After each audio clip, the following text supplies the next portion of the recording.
Yes.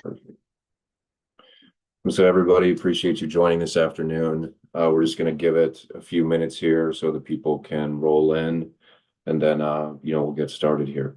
So I'll go off camera and off mic here for a second, but we'll be back shortly to give people some time. Thank you.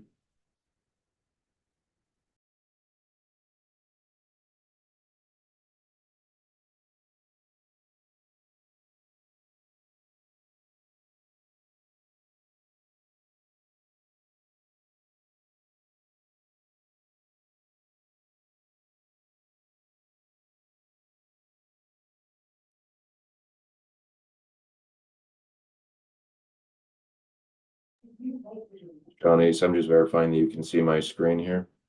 Yep, looks great.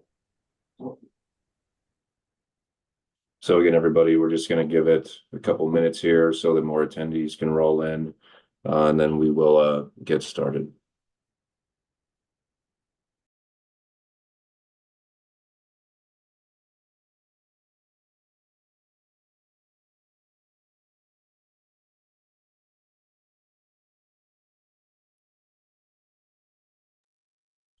Shawnee's, if that works, I think we'll wait until 12:03, and then we'll watch the participants list, and once it's slowed down, we'll get started. Sounds great.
Shawnee's just slowing down a little bit, and I think we're at 12:03, so I think in some ways we'll get started here.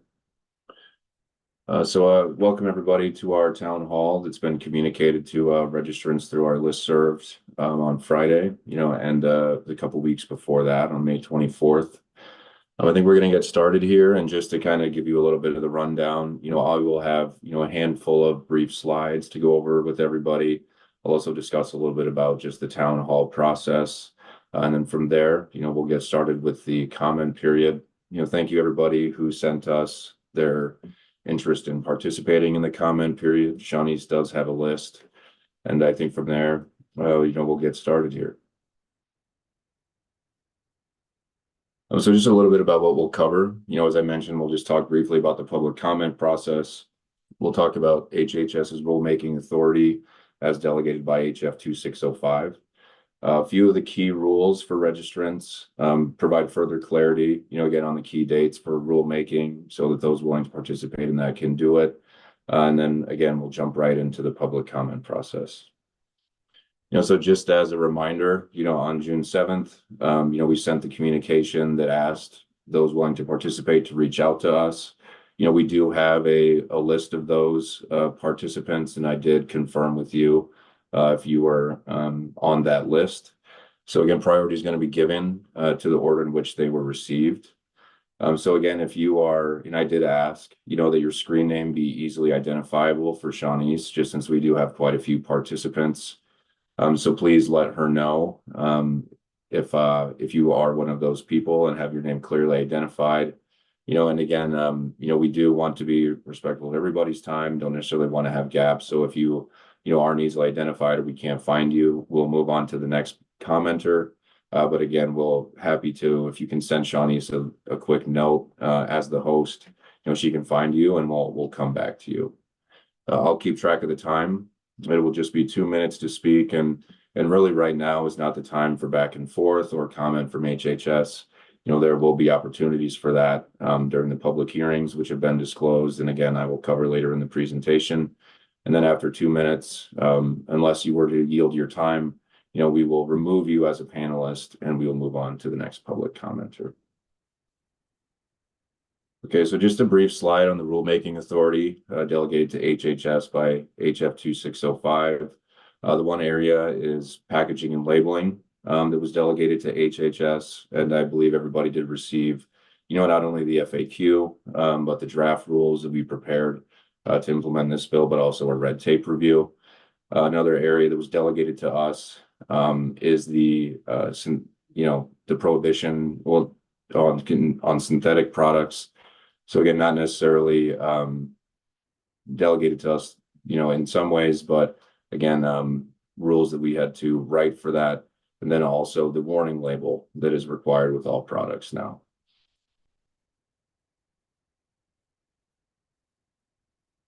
So one of those key rules is certainly the serving definition. And again, we did receive comment. We did amend this, as I'm sure that other registrants saw. But this is moving forward, and what will be in the NOIA on June 12th. This means a serving or portion customarily consumed per eating occasion as expressed in a common household measure and established by the federal regulation that's cited there. And then additionally, a solid product is packaged in a manner that includes more than one serving. Each serving must be clearly identified and severable from other servings in the package. That would be, again, when we talk severable, that is like a chocolate bar that could, must have those sections scored out, or they could be breaking apart. Or if we talk about gummies, whether it's a bag or it is, a pop tab sort of situation, again, those servings must be clearly differentiated. And then also for liquid consumable hemp products, if it's packaged in a manner that includes more than a single serving, the number of servings must be conspicuously labeled. And then also a liquid consumable hemp product should not be packaged in a container that holds less than 12 ounces. So again, these definitions have been taken from federal guidelines to avoid ambiguity. And because there are a myriad of products in the market, there's some common examples that have been provided. But again, if you are looking to carry or manufacture a product that wasn't in those examples, you can look at that link. You can see that extensive table that really calls out any type of food product.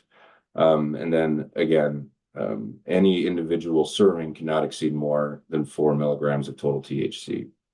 So if there are any, again, further questions on it, or those that were not in the FAQ, you're welcome to send us an email, and we'll do our best to clarify that for you.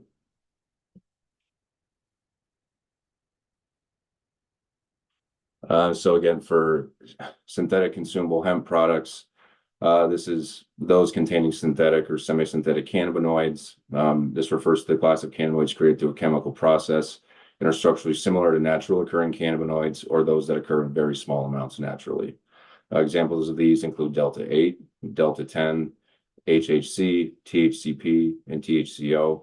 And again, we've indicated these specific cannabinoids that are a public health and safety concern as we know them. But again, many of these are created all the time. There's new ones frequently. So that's why we have the, may not be limited to. And again, when we talk about the process that HHS has for registering and submitting your product list to us, they must attest that their products do not contain these cannabinoids. And then again, we will, just as we've been doing, we'll verify C of A's and then also labels upon inspection if we do visit your facility.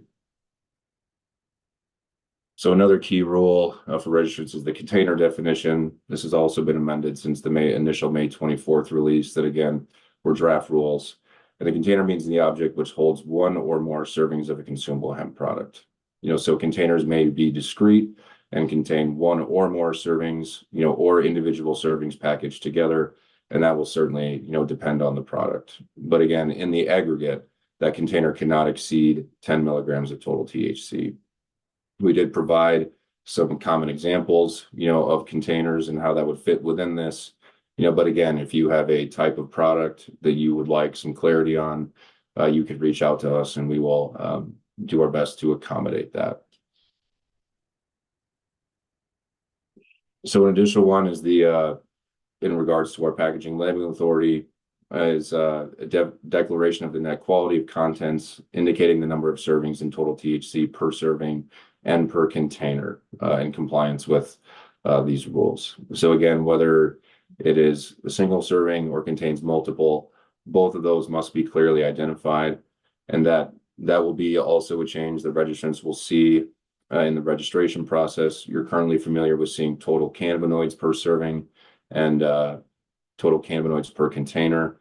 So really those two columns in the submission of your product list will now be changed to total THC per serving and total THC per container. And again, on the actual IT side of this and how you register, there'll be additional guidance on this, but here it's just about making everyone aware. So again, the key dates for rulemaking were provided in the June 7th communication. A couple days from now, that will be when the formal notice of intended action will be posted. That will come along with the public comment processes that registrants can use. And then there will be virtual public hearings where there'll be the opportunity for additional comment from the industry. And currently, those are scheduled for June 2nd from 3 to 4 and July 8th or July 2nd from 3 to 4 and July 8th from 10 to 11. If those were to change, again, through our listserv, the industry would certainly be made aware. And if so, again, we understand the FAQ is not intended to be comprehensive. It's intended to be the need to knows. And if registrants have any additional questions about any of this, again, whether it's the process or the rules, we encourage you to send those inquiries to us, at the website that you all, or at the email address that you all would be familiar with. So again, that was intended to just be a brief overview. So I think from there, really I will stop sharing. And Shawnice, I would like to start the public comment period. Again, I will keep time. My Shawnice has your name. And Shawnice, could we start with the first public commenter? And again, if anybody did not send us an email ahead of time, that's fine. You just need to send Shawnice a message here in the meeting, and she can add you to that list.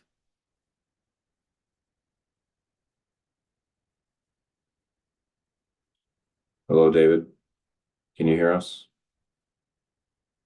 You're muted currently, David.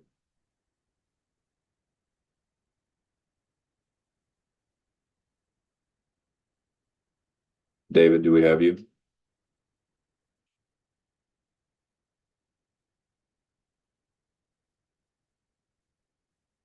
I Looks have like asked him to Can you hear me unmute. now? There we go. Yep, we have you, Okay. David. Hello, Owen. I'm doing good. Thank you. Okay, so you can hear me? Yep, we have you, David. You can start when you Okay. like. Very good. Thank you very much. So New Canna, Sioux City, Iowa. We had been in multiple conversations with you in the past about our innovation in meeting the regulations for Iowa for a 4 milligram cap on serving and total package. And our innovation was the Joyride Cosmic Water that we're working on.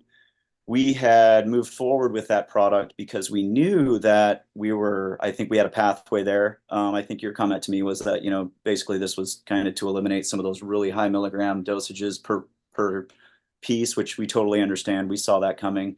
We never really abused that, and we always stayed, under the regulatory. So, but now I guess when we read the original bill, this 50 or this lower than 12 ounce was never disclosed to us. So as we're talking to distributors, buyers, resellers, the consumers, we've done a lot of marketing, a lot of production, and we were in preparations for July to be able to launch all of this and been moving this product into the marketplace for now about 4 or 5 weeks. And so we are met with this, which has really put a lot of strain on our company. So this rule of package and being from FDA packaging background, I am throttled for, I don't understand how this becomes part of this and how did this get determined and what was the total reasoning behind it, I guess. And then a syrup definition opposed to a beverage definition. And how do we get there? Because we've got a lot of wheels in motion on a product that now is being told to us that is not going to be legal to sell in Iowa. So I'm sure that you could understand our frustrations and nervousness about this. No, I understand, David. There'll be time for us to talk through that, but that does complete your time here, David. And we'll move on to the next commenter. I do not see Carla or Ashley on. If they're on, they need to raise their hand. If not, I can move on to Andy. Carla or Ashley, if you are the next ones in the list. If you are here, could you raise your hand or send Shawnee's a quick message?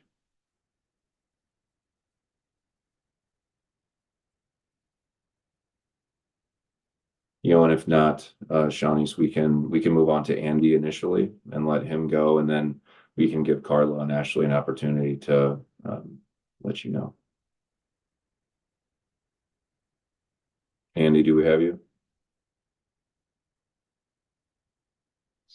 Are we there? Yep. There we go. Just have to click through the right buttons. Real quick, first of all, thank you for having this presentation. Once again, my name is Andy Krieger with Green Goods Market and Greenhouses in Jefferson, Iowa. I'm one of the 7 remaining growers left here in the state of Iowa. And I also have a small retail presence here in Jefferson. I completely understand that the legislation's already passed, but I do want to take this quick moment and make a couple of comments. When the legislation was originally proposed, I believe that we all saw it as a way to improve the consumable hemp program and make it better for everybody involved. It quickly became evident that the proposed legislation and its amendments were intended to abolish the program literally in general. A program originally intended to help many residents here in Iowa generate small business growth and provide some diversity in the agricultural base. We believe it's now being targeted for extermination.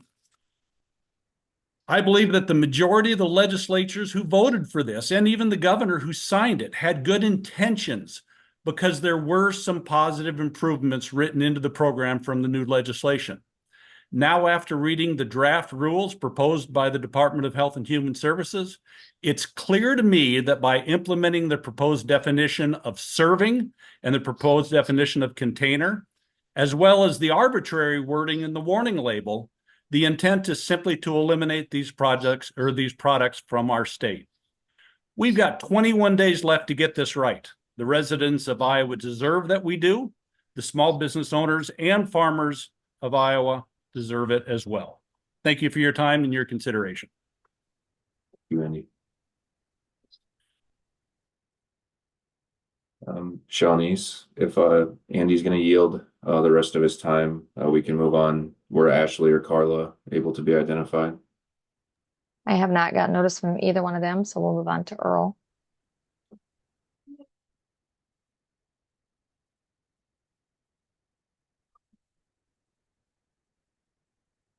Thank you, Earl, for raising your hand.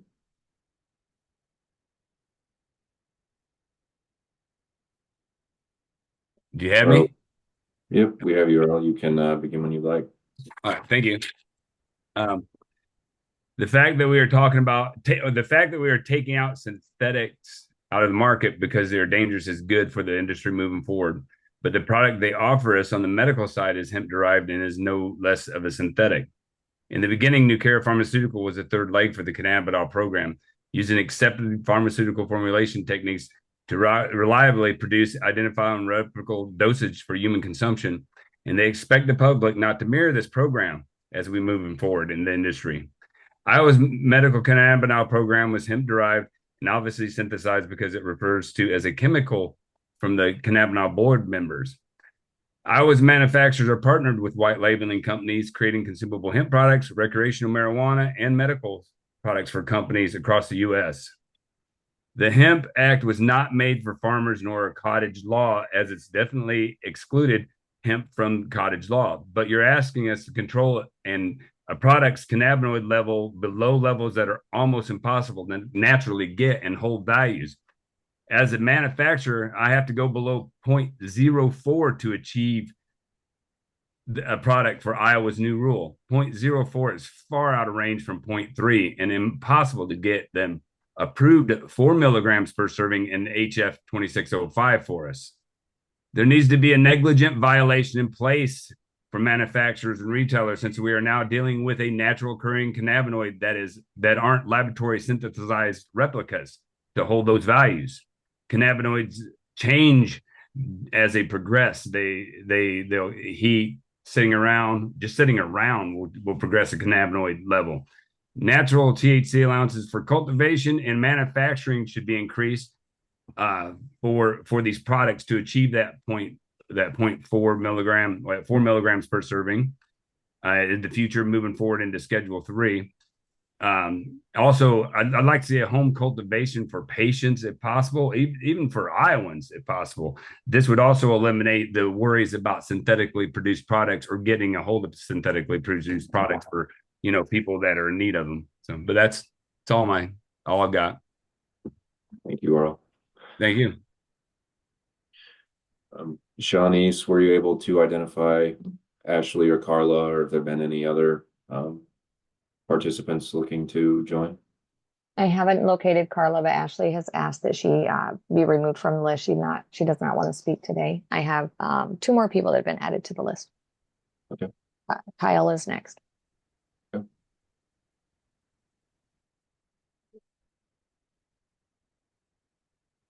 Thank you for identifying yourself, Kyle.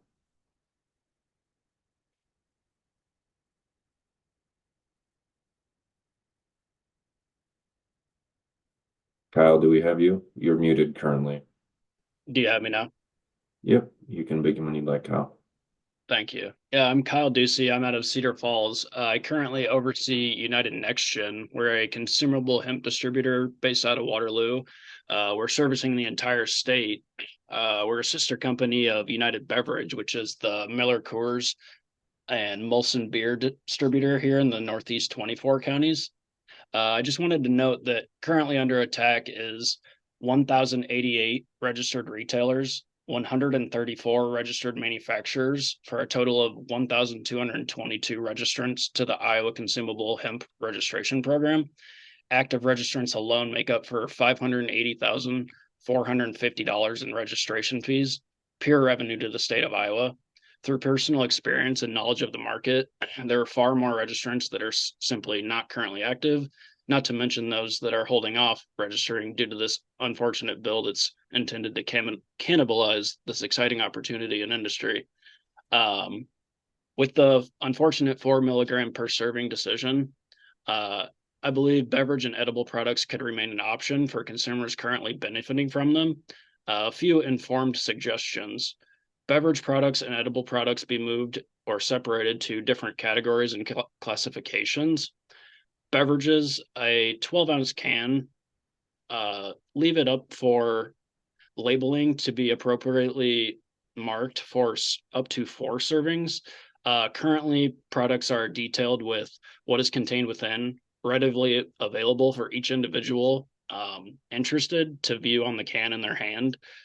Batch-specific lab testing available through QR codes keep the bad players away and each player compliant and safe. All of this already under watch of the Department of Health and Human Services, or the HHS. Also, if not still an option, I believe that registered retailers should be permitted to obtain appropriately packaged and produced, i.e. 750 milliliter bottles of hemp extracts to be used as inputs for in-house made beverages. An example, a liquor bottle used by a bar or restaurant to pour drinks or shots, not generally the whole container to the public. That's currently in place through an existing Iowa Administrative Code 641 on Chapter 156. I just wanted, I guess, more clarification on that as well. And then beyond that, for edibles, 100 milligram packages are a standard. Some states offering 50 milligram to differentiate hemp and from medical and recreational marijuana, I think we could certainly implement something of the same to, again, offer these products to these people and individuals that are currently benefiting from them. Thank you. That does complete your time, but I appreciate the comments, Kyle.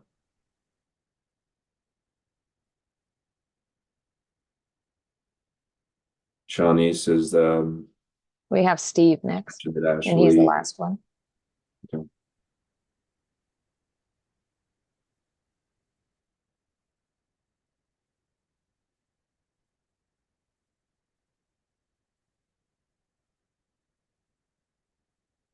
I apologize, Shawnee's. What did you say their name was? Steve, Steve, would you be able to raise your hand or identify yourself? There we go. Perfect. Steve, do we have you? Yes, can you hear us? Yep, we have you, Steve. You can begin when you'd like. I think one of the areas that we'd like to hear more comment from the state on is on manufacturing for outside of the state.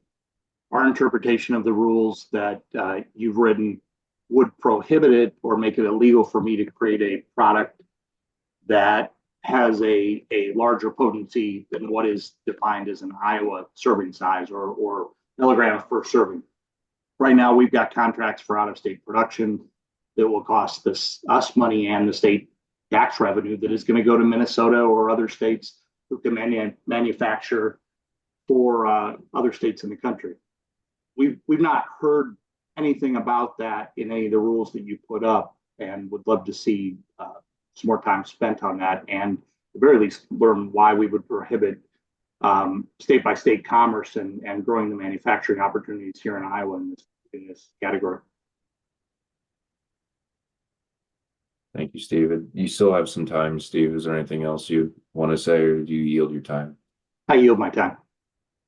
Thank you, Steve. Shawnee's, you said there was nobody else that had raised their hand to or sent you a message. correct. That's the end of the list.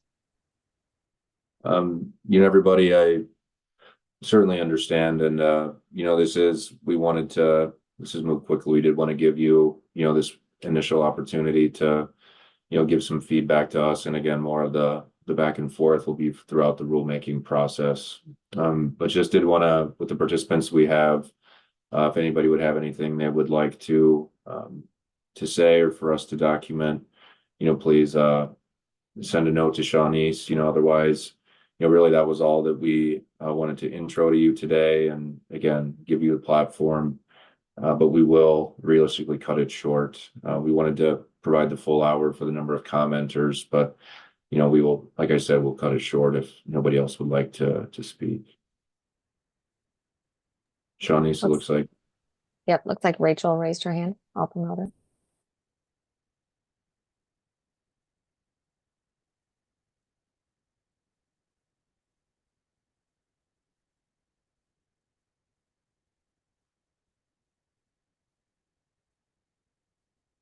Rachel, do we have you? Hello, yes. Perfect. Thanks for letting me join. Yeah, I'm Rachel. I am with River Bluff. All of the people that have spoke today brought up great points. Each one of them, I hope that lots of thought goes into those, especially manufacturing for outside of the state. We have our manufacturing here. We are registered with the state of Iowa to be able to safely produce these products for consumers, and it would be lovely to, be able to continue doing so. As well as like the 750 ml bottle for a beverage to be able to sell to another business to then make in-house drinks. There's lots of business that will be quashed by these rules, and I hope that proper thought is being put into all of those, which I know you guys are doing your best, so I appreciate it. Thank you. That's all the time I need. Thank you, Rachel. Again, everybody, if anybody else would like to speak, anything at all, please raise your hand, and Shawnee's can promote you as a panelist. But again, otherwise we will realistically cut it short, and those next opportunities will be, after the NOIA is released with the public comment process.